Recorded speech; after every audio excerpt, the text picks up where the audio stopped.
Rick and Morty. Rick and Morty, Rick and Morty, Rick and Morty, Rick and Morty. Adventures of Jerry and Morty, huh? Oh, hell no! Just to get it out of the way, I absolutely love this show. The concept is crazy and yet perfect all at the same time. The quality and thought process that goes into each episode is outstanding, as too is the animation. Each week you have no idea what's going to happen, and yet it somehow never really feels disappointing. Now you may be thinking that all those quotes I just said are about the last 4 seasons. However, that's not entirely true. I first found out about this show back when season 2 had finished airing, and so after binge watching those first 2 seasons, that is when my love for the show began. Except around that time, the same love I had for the show also started to spread across the world too. And so, Rick and Morty ended up becoming extremely mainstream, connecting with loads more people than it did in the first 2 seasons. And so when season 3 eventually came, I was a little underwhelmed, as were a lot of people. The show already started to feel tired, with a few episodes really not mattering in the grand scheme of things. And some of the ideas were just not as top tier as some of the concepts that came before it. Now it did start off really well, but it really began to go downhill very quickly after having some of the worst episodes that have come from this series. Even the ending of that season was rushed, and ended a season arc way too quickly. So when coming into season 4 late last year, I was still excited, but yet aware that there was a possibility the show was already starting to suffer from its mainstream popularity. I tickle Rick! You're a donut! You're so stupid! And so, in this review today, I will be looking at this whole season of Rick and Morty to see whether or not the show is still as Schwifty as it used to be. Schwifty? What the hell is that? It's our world's best effort, that's what. So let's rewind the clock back to the end of 2019 to have a deeper look at the first 5 episodes of the season. After the end of season 3, these first 5 episodes tried really hard to prove that Rick and Morty was still creative, funny and original, whilst providing some interesting messages. Now some of these concepts were hilarious and really started to open up about the main theme of the season, something I'll get into later. However, 1 or 2 of these episodes, although still really funny, had a few bad ideas thrown into the mix. We start off these first 5 episodes where we left off at the end of season 3. The family dynamic is now changed so that Beth is now the head of the household, with Rick now being the lowest status character within the family. This leads to some interesting dynamics, with Rick now having to ask before taking Morty on adventures. It's weird seeing Rick in this sort of position, especially compared to how he was at the start of season 3. I just took over the family, Morty, and if you tell your mom or sister I said any of this, I'll deny it, and they'll take my side because I'm a hero, Morty, and now you're gonna have to go and do whatever I say, Morty, forever! We see this change of dynamics throughout the first few episodes of season 4, which leads to some interesting and funny dilemmas. Whether that's Morty trying to control his destiny, but killing Rick in the process, or Beth forcing Rick to get Morty a dragon, which ends up backfiring quickly. Because of this change in dynamics, the first 2 episodes see Rick having his own solo adventures. The first seeing him surviving death by having his consciousness travel into different dimensions, and the second having Rick find an unlikely friendship with a guy who has stolen his private toilet world. But as we come into episode 3, Rick ends up finally having an adventure with Morty. And this time it's an adventure riffing off of the idea of heist movies. Now at first, this seems like a jab from the writers at the story writing and ridiculously complicated nonsense of all heist movies. And even though it is, the absurdity of the episode with its twists and turns are only there because Rick has planned it to be that way. We find out that Morty has recently been writing a heist movie, which he plans to take to Netflix. When Rick finds out about this, he decides to try and nip it in the bud before Beth dismisses the idea by saying, "If Morty ever gives up on a single dream, it had better be because of his own disillusionment." This leads to Rick creating the elaborate plan to make Morty hate the idea of heist movies by showing how dumb they really are. So once the audience has found this out, you begin to realise that this whole episode was actually all just one big plan for Rick to keep control of Morty, and to stop him from chasing after his dreams of writing. It's a pretty clever reveal, but it's also one that is layered in a dark context. Rick is so selfish of Morty's attention that he is unable to let him chase after his own dreams. The next episode to follow is, in my opinion, one of the worst ones to come out of the show, the Morty Gets a Dragon episode. This episode came way after the Game of Thrones hysteria had died out, and even admittedly by Dan Harmon, it had come out way too late. And yet, even taking that aspect out of it, it was still a weird episode, with barely any moments of clever humour. Now, there was potential for a clever idea brought up in this episode, but instead of fleshing that out, it is instead brushed over very quickly. Now, we know that Rick is obviously a scientist whose inventions pretty much make him invincible, yet when he ends up travelling to a land of magic, his inventions can't work. The potential of this story thread is great, as we can try to see how Rick would cope under this situation. However, this dilemma is sorted out immediately, as Rick ends up manipulating how magic works within the world. And so the only saving grace of this story is the B-plot of Jerry and the talking cat. This plot is a great example of how meta the writers are beginning to take the show. We first of all saw this Morty in the first episode, which ended up being a huge reference about toxic fans trying to control the show. You will go where I want you to go! Calm down. And they begin to do the same thing with the talking cat. It ends up being another jab to certain fans saying, maybe it's time you stopped asking questions and started having fun. Now, these definitely won't be the only self-referential moments in the season, but this was a very interesting one, as we found out that the cat has a seriously dark history, one that we will probably never find out because the answer would be too anticlimactic. Thankfully, to cap off the end of these first 5 adventures, we were treated with a much better episode. Who'd have thought that snakes and time travel would be such an hilarious and entertaining idea? The writers have purposefully never wanted to use time travel in these episodes, and so even though they added that into this adventure, it would be ultimately played for laughs. The visual image of seeing snake versions of Back to the Future and Terminator is so off the wall that it felt right at home in an episode of Rick and Morty. And so, after the first 5 episodes, even though there were a few shining moments, it still hadn't yet reached the heights a Rick and Morty episode could reach. However, after a 5-month wait, the season would come back with a bang thanks to its next episode. Well, there's a new thing going round. People sleeping on the ground. When Rick and Morty came back at the start of May, the team behind the scenes decided to give us one of the best concepts they had ever come up with, the story train.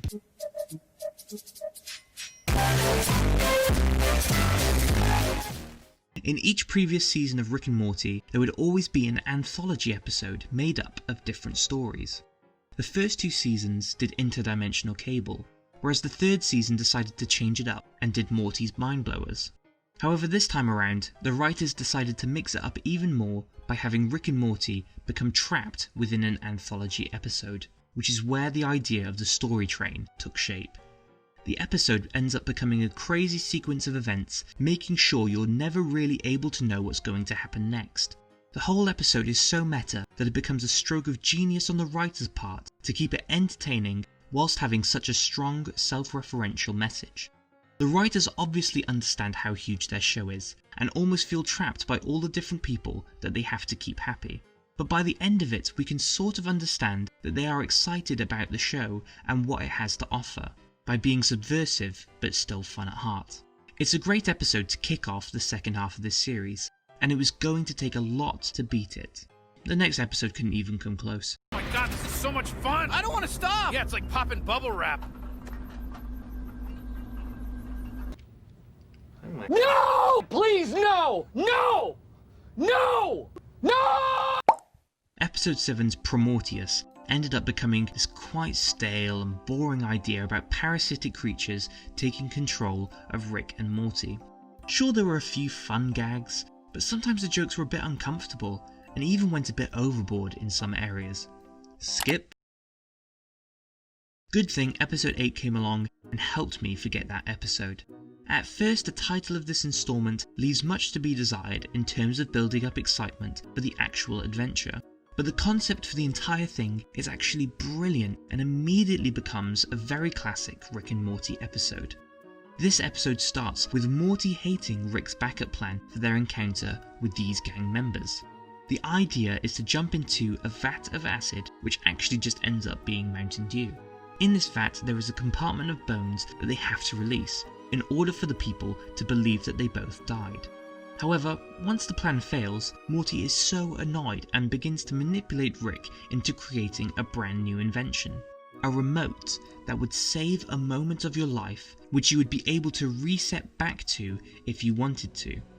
This allowed Morty to pretty much do anything he wanted without having any consequences. The different things that Morty ends up using the remote for is hilarious. But then we have a really emotional series of events when we see Morty connect with this girl who would soon become his girlfriend. They go through loads of stuff together, even surviving a plane crash. But after all of that, Jerry ends up resetting it back to before Morty even meets her. This is so sad and hilarious all at the same time, which is something only very good Rick and Morty episodes are able to do. The ending of this episode is also genius, but I won't spoil that, as I could talk about this episode for ages, and we've still got 2 more left to go. So let's just jump into it. Okay, we'll skip this one. There's some bad parenting, and Rick fights a literal god, but besides that, it's a pretty forgettable episode. That must have been because they were putting much more effort into how they were going to end this season, and it was actually a great surprise to see how they rounded it all off. After the plot thread last season of Beth possibly being a clone, it was great to see the answer to that mystery finally answered. Not only that, but it also introduced us to the new Galactic Federation, and brought back Tammy and Phoenix Person after a red herring appearance within the Story Train episode. Throughout the episode, we continue to wonder which Beth is a clone and which is real, and the story tries to make us change our minds continuously. But only until the end of the episode, we find out what really happened. The truth about which Beth is real and which is a clone is that no one actually knows. We find out that when Rick was actually confronted by Beth back in Season 3, he decides to make a clone of Beth. But when it came to deciding which one would go and which would stay, instead of confronting that decision, he instead makes it completely random. And even after all of that, he still decides to wipe that memory, to rid him of any guilt from the entire thing. Now this would seem like a huge development for the whole family to see, but instead the family no longer cares about this, because they don't want to give Rick any more attention. They know Rick is a bad guy. They know he's done seriously bad things. After all of that, it seems no one in the family really cares for him. They no longer need him, but he needs them. And that is where we end this season, with Rick being at an even lower point now within his family status. It's crazy to see where he was at the start of Season 3, and where he is now, admitting that he's a Terrible father. After a great ending to the season, I looked back and tried to wonder, what was the point about these episodes? What was it trying to say? And how did it relate to that final scene? Because they are true, yeah. After looking at all these episodes, a pattern began to emerge about the theme of this series. In fact, it's also been mentioned a couple of times in this video.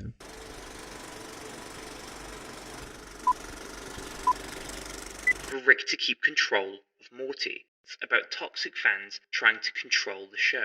Parasitic creatures taking control of Rick and Morty. Each episode, whether in the A or B story, would end up having the theme of control integrated within it. Whether that's having something try to control your life, or having someone control you as a person, or even how you can't control life without having consequences. But the moment it really sinks in is in this ending scene. Rick has always tried to have control over life, and this is sometimes possible due to his genius inventions. However, the one thing he cannot have control over is people. We see moments of this in episode 2, where Rick can't seem to threaten this guy to stop using his personal toilet. He cannot control him and actually ends up forming some type of connection with him, even though he doesn't admit it. We see this continue in the 3rd episode of this series, as the whole point of the heist plot is to keep Morty from leaving him. He even admits that he has control of the whole family at the start of season 3, and so it's crazy to now see him at his lowest by the end of season 4, with a family that no longer cares for him and a friend who is nothing like he used to be. Rick has lost all these things because of his attempt to have control over people and not taking on any responsibility of care and love for his family. The only way that Rick's character can now go is to start taking control of his own actions. And that is why it's shocking to see that he ultimately admits by the end that he is a bad father. It did take something crazy bad for him to admit it, but this will now possibly open up some opportunities to see him learn and grow and care for others around him in a more supportive way. Wasp Rick from the first episode shows how positive the family dynamic can be if Rick complies with the family structure. Will that ever happen? We don't know. But this ending, and the way it is set up, shows us that there is room for Rick to grow, for him to change and better himself. And that is why it is so emotional to see a man who has unlimited power reduced to this, because we know it could all be so different. So how would I rate this season of Rick and Morty? Well, first of all, this is how I've rated each individual episode. But when looking at the season in general, the outcome is slightly different. I'll have to be honest, the third season of this show really made me question how long the franchise could keep on going with its creative and funny, yet emotional storyline. But after being treated to some absolutely insane episodes with crazy fun concepts and mind-bending meta-commentaries on the show itself, I realised Rick and Morty isn't going anywhere soon. It may not be as Schwifty as it used to be, but instead it's evolved into something much deeper.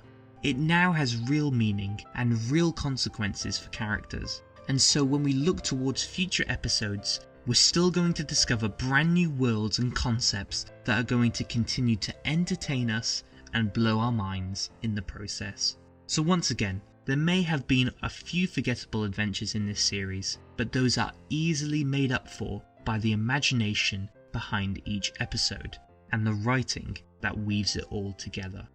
Overall, I'm going to rate this season an 8 out of 10. Thank you so much for watching this video.